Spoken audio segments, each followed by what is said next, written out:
सुने, हम जहां आज गाने के लिए आए हैं, एक आत्मा की तेरहवीं मनाई जा रही है, ब्रह्मभोज किया जा रहा है, दुनिया से आत्मा विदा हो चुकी है। जाना तो सबको है, दुनिया की कड़वी सच्चाई है कि उस समय से जाला तक खुशी होले, जे बिना समय के जाला तो आदमी दुखी होला।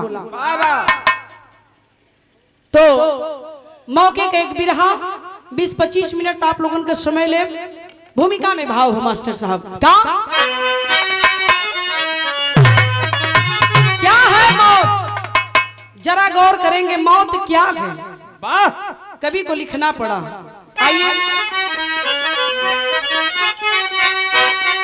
तो मौत है महबूबा साथ ले जाएगी, जो भी आया यहाँ उसको निश्चित है जाना।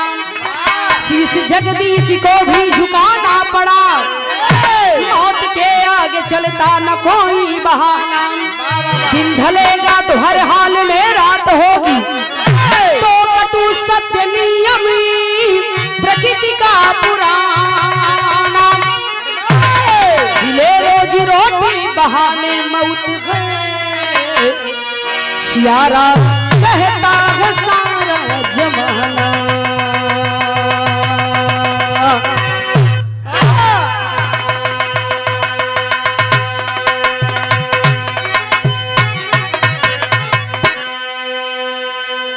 हिले रोजी बहाने मौत, हम ना कहती पुरनिया कलमों के हिले रोजी बहाने मौत। मौत जैसा महबूबा कोई संसार में नहीं है, क्यों कितनों कहे हम तोहर प्रेमिका हिला, हम तोहर प्रेमी ही, तोरे बिना मर जा, तोरे बिना सर जा। लेकिन गौर करने वाली बात है बाबूजी, मौत जैसा महबूबा कोई है नहीं। आज महबूबा बनल काल छोड़ दे, परसों प्रेमी बनल छोड़ दे, लेकिन मौत एक ऐसी वस्तु है, ऐसी चीज है जो किसी को बख्शने वाली नहीं है। बिरहा में क्लाइन कव्वाली लग जी मास्टर कौन।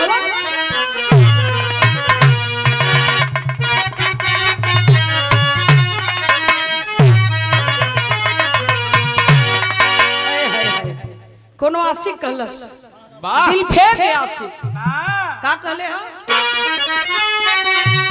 अरे ऐसे कैसे हो जाई, ऐसे कैसे हो जाई मोहब्बत के सौदा, ऐसे कैसे हो जाई मोहब्बत के।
अरे जिंदगी गुजरती है,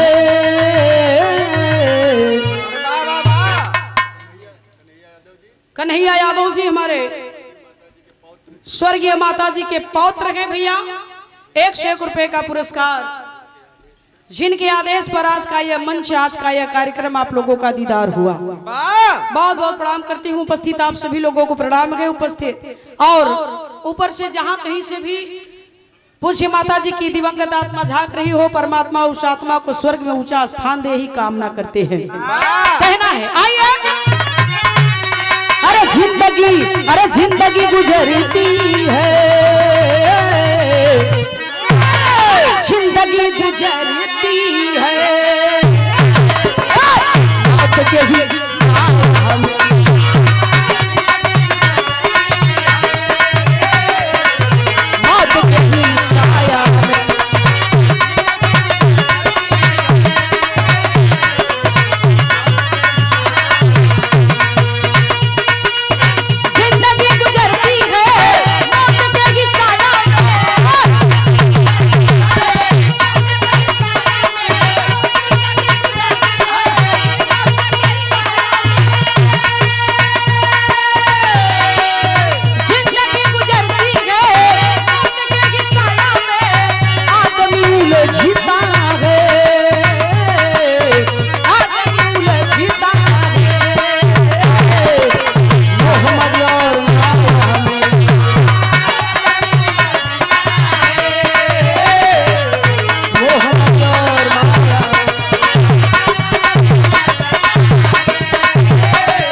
जिंदगी गुजरती है मौत के ही साया में, आदमी उलझता है मोह मद और माया में। काम क्रोध मद मोह लोभ में उलझ के आदमी जिंदगी बुझ जाले के पता ना कब आयल कब छोड़। यही में फंस के पूरी जिंदगी गुजार दलस, राम का नमोवे न लेलस, ओके पता न जीवन के तारन धारे न हुई। आत्मा का पति परमात्मा है, दुनिया में कितनों क्यों कहे हमार पति हमार पति, हमार पिया हमार पिया, लेकिन पिया को किसने देखा है? इस आत्मा का अगर पिया कोई है तो वो है परम पिता परमात्मा। आत्मा का भोजन का है, आप कितनों 10 रोटी 20 रोटी 100 रोटी खा जा पेट न भरे, पेट से मतलब बा, लेकिन आत्मा का भोजन बा भजन। स्वामी विश्व गुरु परमहंस आश्रम के इसी आपके दरबार में बैठे गए, इसी धरती पर परमपिता परमेश्वर के रूप में साक्षात सदगुरुदेव भगवान पूज्य स्वामी अड़गड़ानंद जी महाराज बताते हैं कि आत्मा का पति परमात्मा, आत्मा का भोजन भजन का, ए लिए भजन सबके करे के बिना भजन किए के ऊपर नैया पार न लगे, चाहे ऋषि महर्षि हो, चाहे तोहरे जैसन दलित आदमी हो, पापी हो, कुकर्मी हो, चाहे केहू हो, जे भजन करे वही के नैया पार होए। लेकिन हमारी कहानी शुरू हो गई आज मौके के बात बा, आवा तनी तो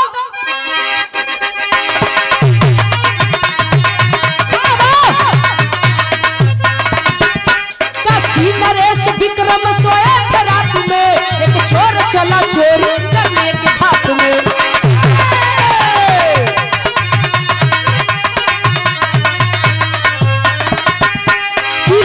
अंदर घुस कर ये स्थान लिया है, रानी भी आ रही है अनुमान किया है।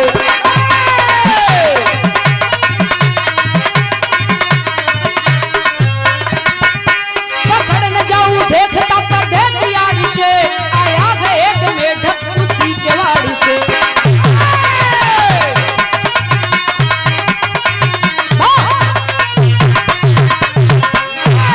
बात के समझ नहीं बाबूजी, यही बनारस काशी की बात बताओ थी।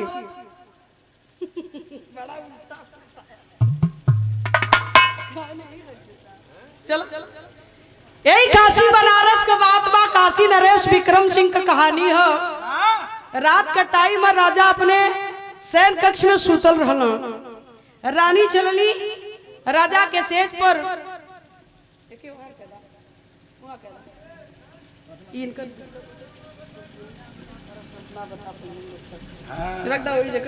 समस्या समझ रानी चली राजा के सेज के तरफ, रात का टाइम है, रानी के पिछुआ पिछुआ इतना बड़ा मेघा कुदत कुदत जात बा। रानियों के देखनी ना केवाड़ का पल्ला जब बंद करके नीचे नजर पड़ल देखा थी तब मेघा कली, अरे बाप रे पप्पा इतना साफ सुथरा महल में मेघा कहाँ से आ गए? इतना बड़ी थरिया पोली हुई कि जहाँ कहते हैं ओके मेघवा के तोप के जाके राजा के सेज पर बैठल है। सारा नजारा तीसरका कोई वही शयन कक्ष में रहल बैठल, घात लगा के बहुत बड़ा चोर। राजा रानी सोचिए सारा माल लेके फरार हो जा, पर्दा के आड़ में घात लगा के बैठल है।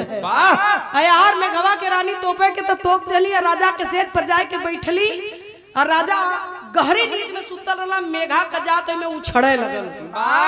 जब उछड़े लगल तब पट पट पट पट पट आवाज आवे लगल, राजा का नींद खुल गई, लालहर नींद में राजा उठ गई। काशी नरेश विक्रम सिंह रानी से पूछो तो तर्ज बड़ा बेजोड़ लग जी मास्टर,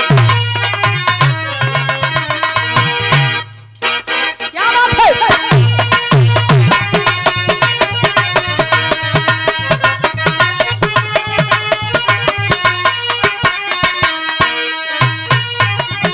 दोनों लड़की का ब्याह भइल, ससुरे गई, माई फोन मिला के पूछे थी कि बिटिया कैसे हो?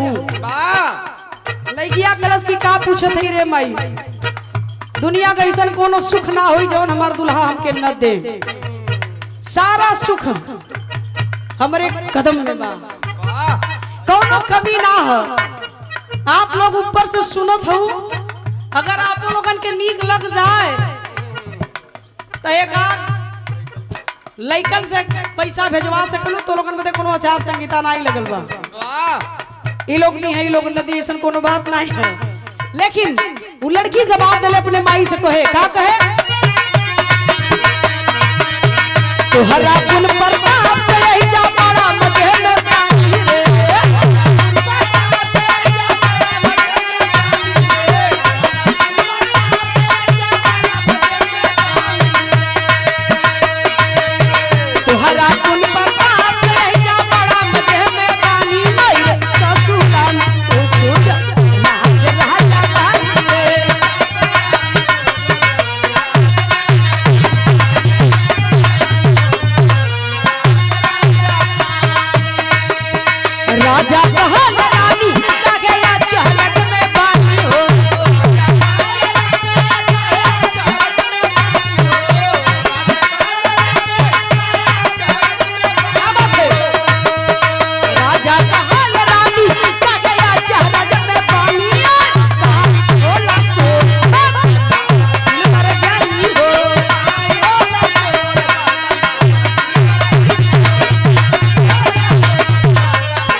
बेलवन के धरती से छोटे लाल भैया 51 रुपया पुरस्कार दिलन है ये भाव पर।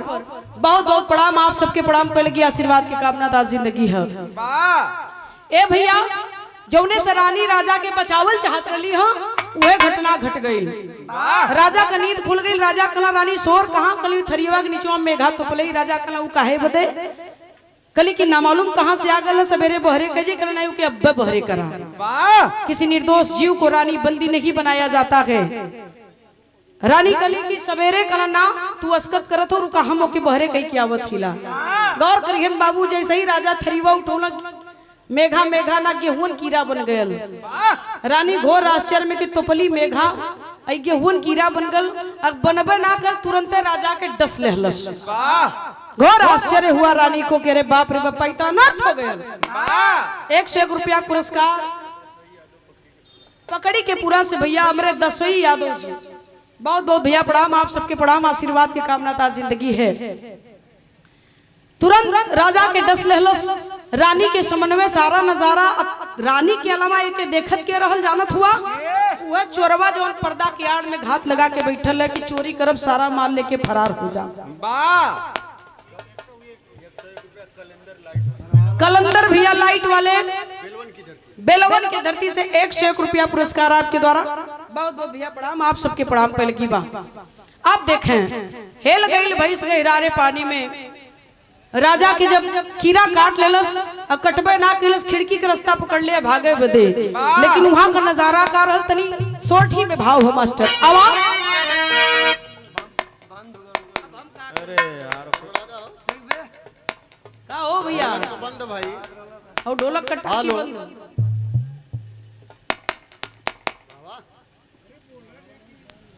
अरे बंद का बोली चलो ठीक है धरा देखा कहां से छोड़ दे। चल आवा आवा सोठी में भाव।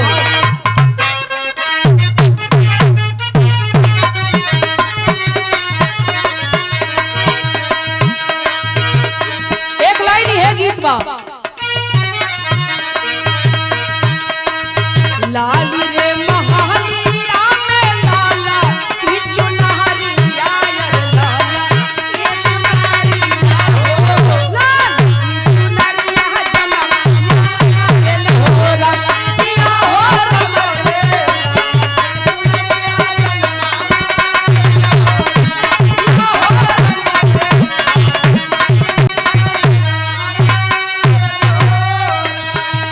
रीना देवी पकड़ी पूरा से 101 रुपया पुरस्कार दिली ना। बात तो हमार रख देलू लोगन।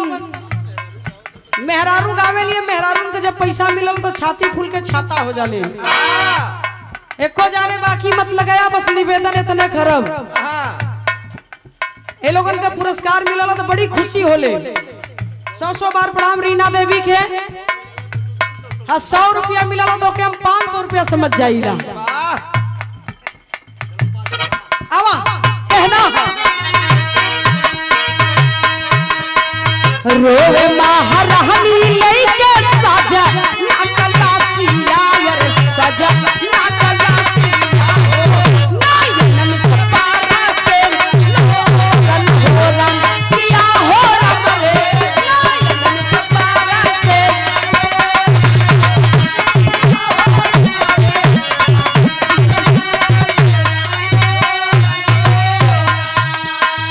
राजपाट सुन भैले रोवे काशी वासिया रोवे काशी वासिया हो चुपचाप देखा सब छोरन हो रतिया हो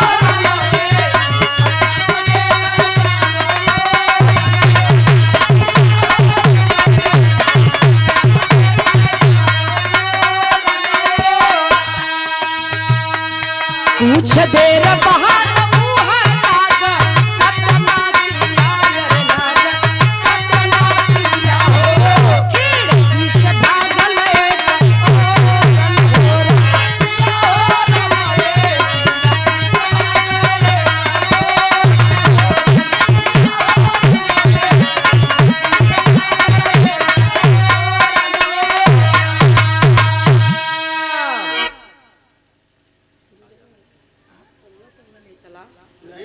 गौर करी हम बाबूजी, काट के कीड़ा खिड़की के रास्ता से तब भागल। यार रानी का रोवाई सुन के पूरी प्रजा महल में जुटल बा। और जब सारा लोग अइला रानी के रोवाई के सुन के देखे, राजा पूछे पल जात जात दुनिया छोड़ देहलन। कीरवा कलस करे, चोरवा सोचलस करे बाप रे बप्पा बड़ा जीवन भर चोरी कैली लेकिन ऐसा नजारा ना देखली। आज हमरे ही सामने मेघाय आयल और हमरे ही सामने रानियों के थरिया से तोपत है। और राजा जब थरिया हटाओ तो कीड़ा बन के राजा के काट के भागत बा। तो हे मन यही भीड़ का फायदा उठावा और पता लगाई बाकी कीरवा हो के चलो वही कीड़ा के पीछा कैले जंगल में जब पहुंचल चोरवा, जब वही कीरवा का पीछा कैले कैले जब जंगल में पहुंचल, आए हाय हाय जब जंगल में गए तब फिर नजारा देखे बदल गए मास्टर, तर्ज बदल जाई। कवन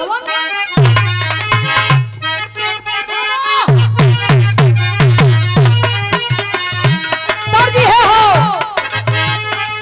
कौनो सास पतोही के बीच के बात बा कहले हो। अरे पापा गला गइल ना हो मरिया यह पापा उड़ा गइल हो।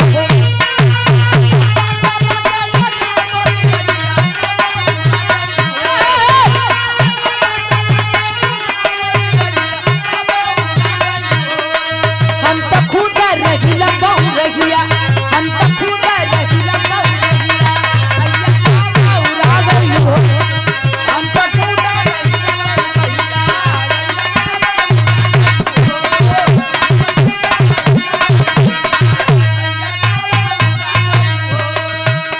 कहवा तू जइबू ना कोई रहिया, कहवा तू जइबू हो।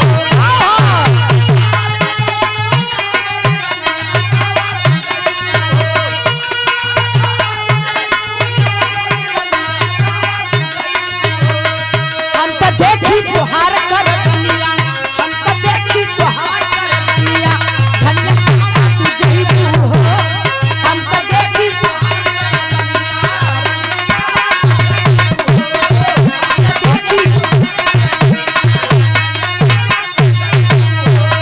बाबा नामा के कर दुलहिया, बाबा नामा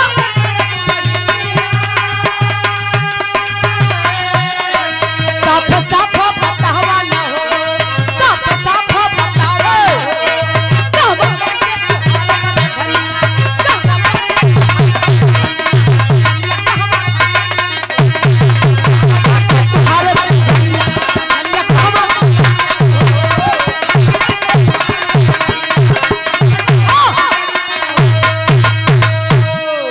चोरवा जाए के आगा काटलस कलस के रे मेघा बन के राजा के महल में गईली, कीड़ा बन के काट ली, जंगलवा में ली तो मेहरारू के रूप बना लेली। कौन है रे बारूपिया, कौन है?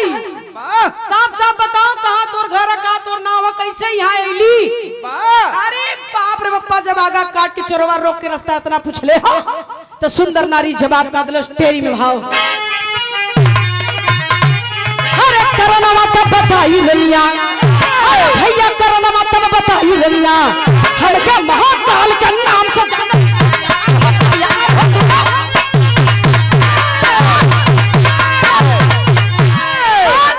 तब बताई रनिया के महाकाल के नाम से जाने दुनिया। काल अइला महाकाल अइला रास्तवा छोड़ दे। आज काशी नरेश विक्रम का मौत रली अपने काम के अंजाम दे के जाती रास्ता छोड़ दे। चोरवा गनगन गनगन गनगन गनगन कांपे लगल, मालूम पड़ल कि गर्म पानी छोड़ दे। हदासन आदमी कबो कबो पेशाब कर देला। देख जी अबे खुन्नी के सामने काल देवता के खड़ा हो जाता मुंह तो न दिए अपन खुन्नी खोल दिया, खुन्नी अपन खुन्नी खोल दी।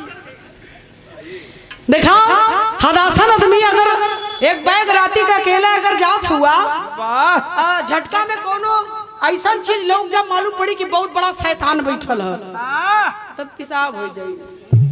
कितना जगह तो झाड़ा फिर दिए। ए भैया वह हाल चोरवा के भइल मालूम पड़ल कि गर्म पानी छूट जाई। जब काल का नौवा सुनलस कलस के हम काल अइला हट जो रास्ता छोड़। आप हमारे सुशीला यादव जी सुरेश यादव भैया के धर्म पत्नी हैं। ये दूसरा पुरस्कार महिला विभाग से। अब इन तब 25 जाने ऊपर आहू काहे देरी करत हो, सब जाने बारी बारा भेजवा दा। बहुत बहुत प्रणाम आप सब लोगन के, मालिक बना के रखे सुरेश भैया, खूब मानत रहे, खूब प्यार करते।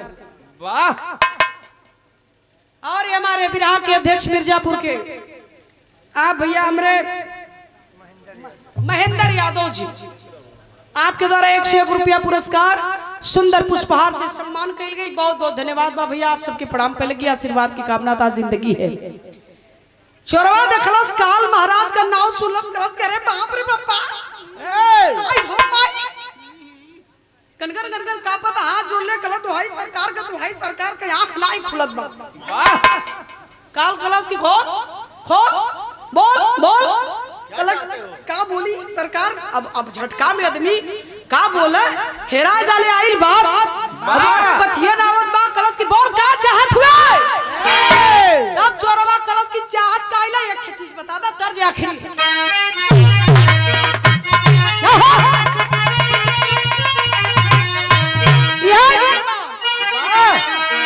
बड़ी हमार फेवरेट गीत है महाराज। पहले के कलाकार हमन का बिरहा का पूर्वज स्वर्गीय रामदेव उस्ताद, हीरा उस्ताद, पारस बाबू बुल्लू, राम खिलावन, दादा पंधारी, फुद्दी खलीफा, ये बिरहा के पूर्वज इस गीत को गाए और गाकर चले गए। तू गावा गा के निकलना जाब, लेकिन तुहार का हम बताएंगे। हाँ लेके तू न जीवा पीछे पीछे उनकर बगिया बढ़िया बगिया को माली हूँ, उनकर बगिया बढ़िया रहे, उनके मत भेजा। ए भैया गौर करी हन गाँव में लोग का गाँव मास्टर लाता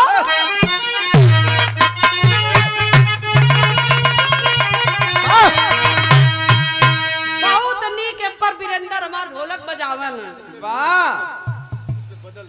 ए पर ढोलक मत बजाओ, ए पर बदल के कुछ अलग चीज बजाओ।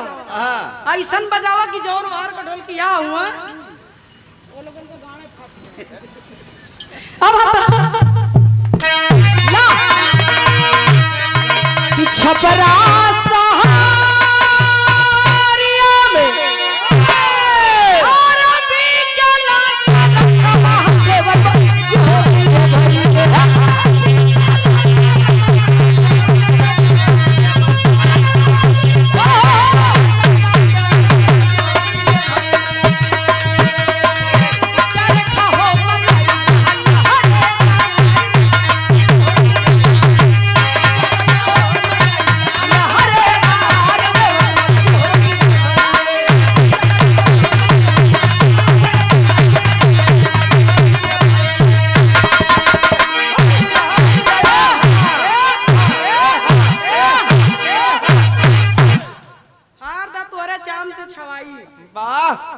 इनके चाम हो छावा भर के हो।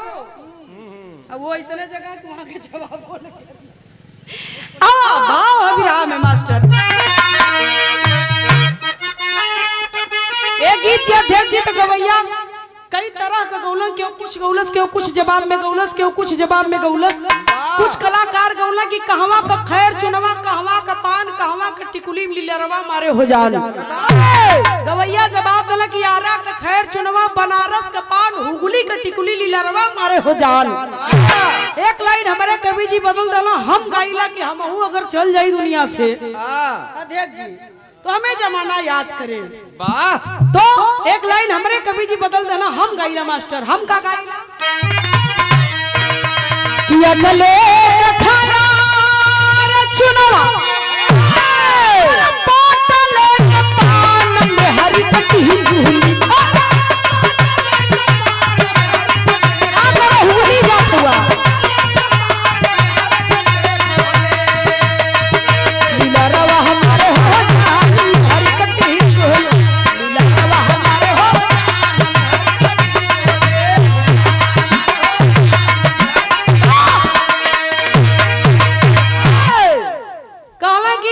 अटले का खैर चुनवा पटले का पान, अटल तो तोरे 10 बीड़ा दिन भर में घुलाए के घुमा के पूछत क्यों देहले बाकी पूछी हिसाब ले तय अटले का खैर चुनवा पटले का पान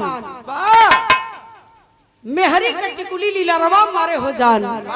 हुगुली का कर जात हुआ तो गरीब मेहरारू का टिकुली ध्यान से देख लेबा तो खुद दिल में चैन आ जाए, दूसरे के देखबा बेचैन रहबा। वाह बब्बल यादव भीटी से झग्गल 21 रुपया दिलन भैया। झग्गल भैया बहुत बहुत धन्यवाद, आप सबके प्रणाम बा। वाह लेकिन भाव हमें हमें तो अरे रूपा वहां बदली क्या बोला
रूप में भेंट हुई आपसे। कल ही पेड़वा पर 20 साल बाद तो कही है रानी फांसी दिया, वही फंदवा पर हम तो से मुलाकात करब। कहीं के काल गाया भुगल कल 20 साल तो उम्र जाए के और जी ले खा ले चर ले 20 साल और जिएबे जाए के जी खा ले चर ले जो 20 साल तो उम्र भइन बाकी आज तो के नम मारब जो 20 साल जी ले। और भैया हमारे लाल जी यादव पकड़ी पूरा से 101 रुपए का आशीर्वाद, बहुत बहुत प्रणाम, आप सबके प्रणाम पहले की बात।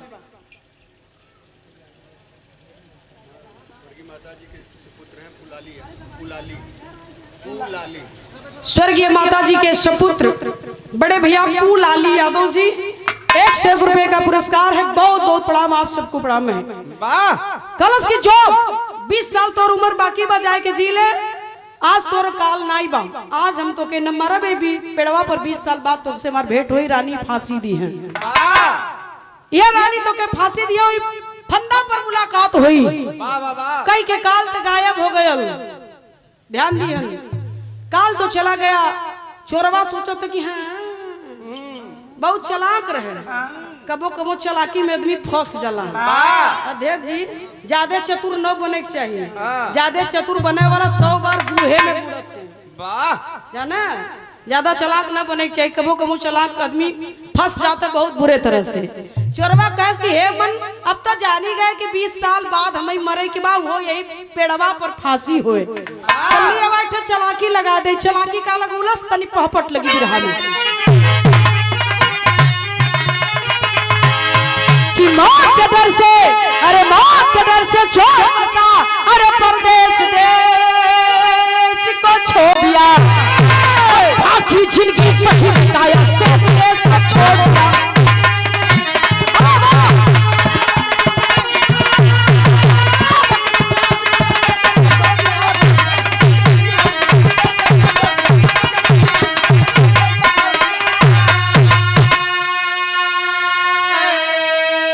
तो 20 वर्ष का समय वो अपनाया, आखिर वही बिताया हो, एक दिन जंगल में पाके तब काल रचा के माया हो, और नारी रोती मिली, अरे विशेष देश को छोड़ दिया, अरे नारी तू क्यों रोती क्या, कलेश देश को छोड़ दिया।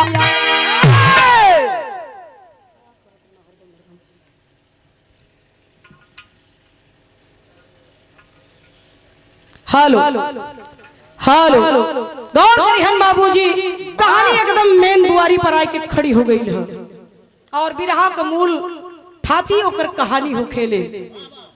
चोरवा कलश कि जब यही पेड़वा पर 20 साल बाद यही काशी में हमके मरे के है बताई दलस तो काहे ना हम काशी छोड़ दे काशी छोड़ दे नहीं यहाँ रहब न कबो मरब मौत के डर से चोर बसा परदेश देश को छोड़ दिया बाकी जिंदगी बकी बिताया शेष देश को छोड़ दिया चल गल महाराष्ट्र के धरती पर काशी छोड़ के चोरी करना पेशा आ गए चोरी करते करते बहुत बड़ा अमीर सेठ साहूकार हो गए तो देखा एगो बात बताई ला जा दुनिया के लोग जाना ला पुरनिया कले वो कि धन बढ़ला तो मनो बढ़ला चोरवा बहुत अमीर हो गयल इतना अमीर हो गल कि पैसा ओकर और आती नहीं बा और जब चोरिये कह के लिए के रखे के वीरेंद्र मेहनत करता सार तो पतो चला तो के खर्च कैसे करल जाला और जब चोरिये हरदारी मुर्दारी कह के लेके आवे के चोरवा के तो का करे इतना पैसा होगल कि खर्चा नहीं कह पावत बा एक दिन गया जंगल में सार करब दे चलो सार सपाटा करब घुम्मट तरफ पैसा उड़ाई वही जंगलवा में एक ठे मेहरारू भेटाई गइल तो मेहरारू मिल जाली तो आदमी जौनो ना सोचे कि वो उत्पात मचाओ बदे सोचे लगल उत्पात होकर सूझे लगल मेहरुआ के देखलस जंगलवा में अकेला घुसुरत गयल लग गए सोरले लगवा लगल जाके गला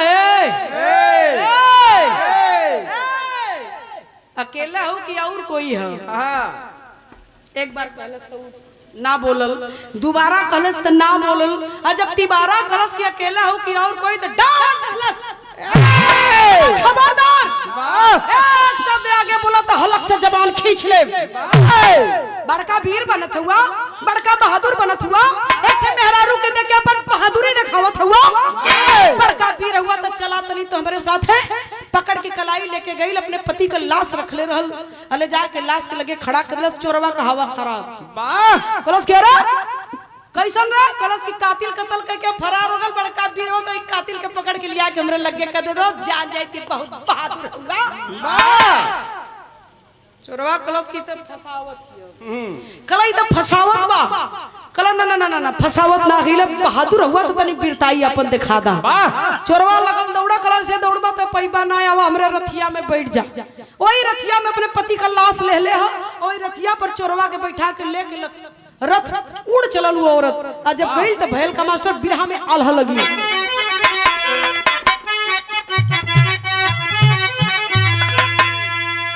अरे रथ दौड़ाई चल के दुश्मन पकड़ी लहा भैया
सुने वाले बाबूजी गौर करिहन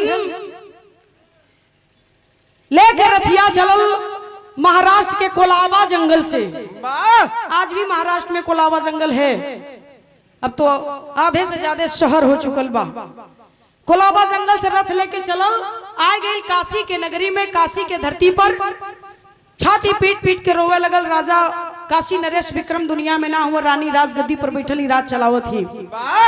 छाती पीट पीट के न्याय का भीख मांगे लगल, न्याय का गुहार लगावे लगल।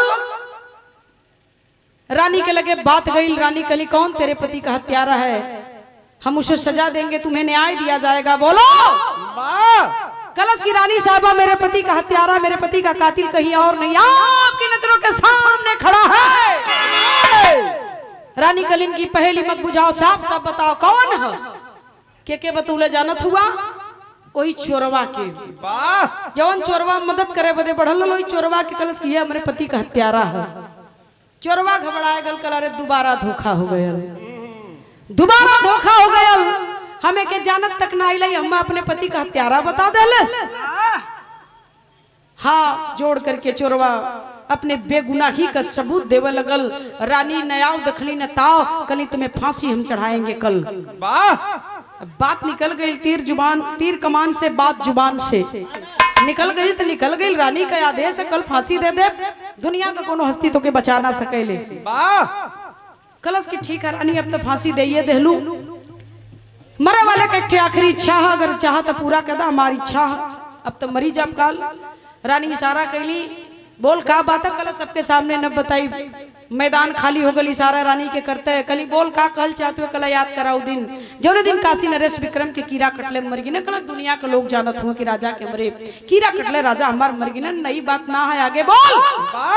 कल जितना हम जानते उतना कोई न जानत। रानी के सैन सॉरी राजा के सैन कक्ष में जात रहलू, इतना बड़ा मेघा तोरे पीछे पीछे कुद्दत का गयल। मेघवा के थरिया से तोप देलू रानी, मेघवा उछड़ा लगल, राजा का नींद खुल गई। वो मेघवा के उछड़ले के आवाज से कली तू कैसे जान गिला। कल सारा नजारा पर्दा के आड़ में बैठल अली, घात लगा के बहुत बड़ा चोर हिला, हम सारा नजारा देखत रही। रानी राजा के गेहूं कीड़ा बन के डस लेलस, राजा थरीवा उठौनत आ काट के खिड़की के रास्ता। रानी तो के फांसी दी है, वही फंदा पर हम तुझसे मुलाकात करब। अब फांसी तू दे ही देलू, मारे डरन हम काशिया छोड़ दिली, महाराष्ट्र चल गए, चोर हिला ना। लेकिन हमें का पता कि हमार मौत यहाँ खींच के हमें लेके आई। काल दुनिया का कोई हस्ती हमें बचा ना सकेले, हमें ना पता। रानी 20 साल काल हो जाई।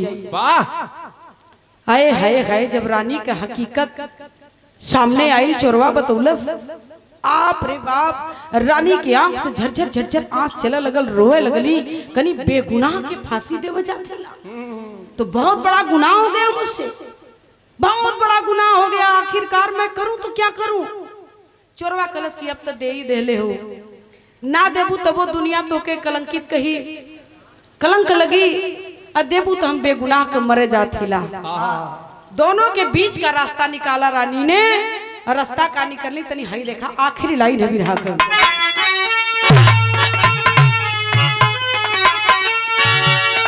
तो सुन के रानी सब कहानी, अरे तब गिरावे सिया, आपकी बाटा गुनाह करवा दिया फसिया।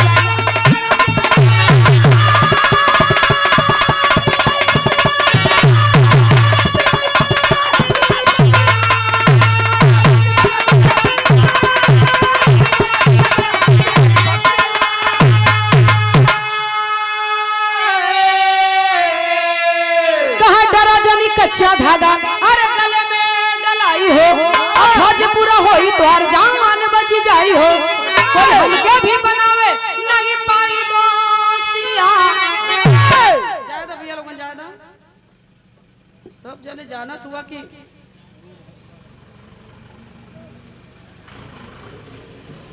बैठ जा भैया, बैठ जा लोगन, रोड छोड़ के बैठा लोगन। रानी कच्चा धागा का फांसी का फंदा बनवली, सोचे लगली कि फंदा टूट जाई, हमार बात रह जाई, अगर जान बच जाई, कोई हमके भी बनावा नहीं पाई दोसिया। की बाटा गुनाह गरवा तो दियाई फसिया। आए मेरे बाबूजी, वह कच्चा धागा का फांसी का फंदा तैयार करली, पेड़े पर फंदा लटका गल, जल्लाद पकड़ के ले गई, फंदा डाल के गले में रस्सा खींच दे। जब रस्सा खींचला तो हई देखा, जहाँ काल और मार के बैठ जाइए बाबू तो दुनिया का कोनो हस्तियों के बचा ना सकेले। वाह काल ना लिखल रही तो दुनिया का हस्ती लपट जाए कोई मिटा ना सकला। वाह वाह वाह वह रस्सा खींच देना जल्लाद डाल के फांसी का फंदा गले में चोरवा के, और जब रस्सा खींचला वह कच्चा धागा चोरवा का काल बन गया। फंदा ना टूटल, आखिरकार बेगुनाह काला नाहक का चोरवा फांसी झूलल और मौत हो गई मौके पर। वाह ए लिए कवि जी लिखलन कि हिले रोजी बहाने मौत। वाह काल जैसा महबूब इस दुनिया धरती पर संसार में कोई नहीं। काल है सबकर महबूब बा महबूबा बा, ये क्योंकि छोड़े वाला नहीं बा। आज माता जी के ले गला, कल कोई और के ले जाई, परसों कोई और के ले जाई, ये क्योंकि छोड़ी ना। वाह एक ना एक दिन सबको काल के गाल में समा जाना है। वाह दुनिया चली गई, दुनिया से हम भी जाने वाले हैं। वाह ए बाबू ए भैया, ए लिए आदमी कहला कि केहू के बेईमानी शैतानी सुल्तानी हरदानी मत करा, मुर्दारी मत करा। हाँ जवन मिला था मेहनत का मजूरी वह फली।